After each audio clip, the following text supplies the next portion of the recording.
بسم الله الرحمن الرحيم.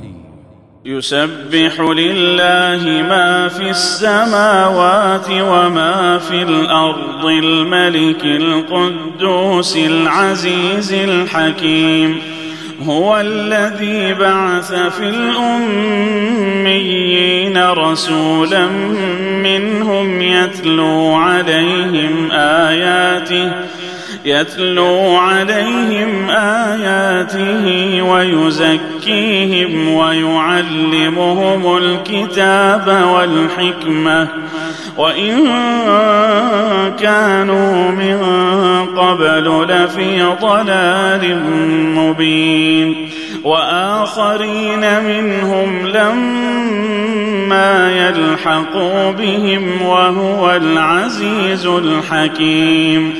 ذلك فضل الله يؤتيه من يشاء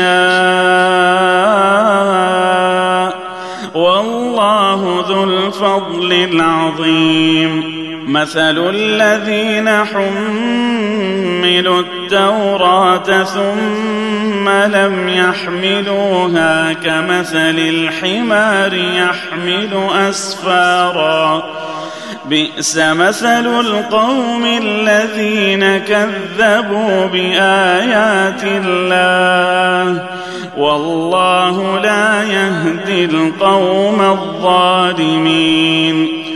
قل يا أيها الذين هادوا إن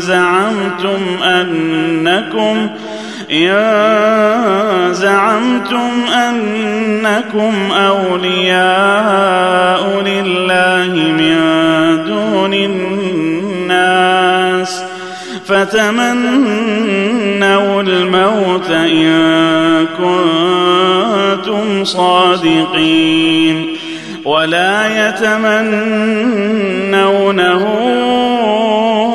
أبدا بما قدمت أيديهم والله عليم بالظالمين.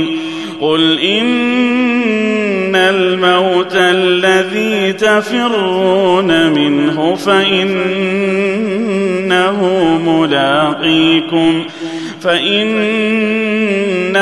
ملاقيكم ثم تردون إلى عالم الغيب والشهادة فينبئكم بما كنتم تعملون.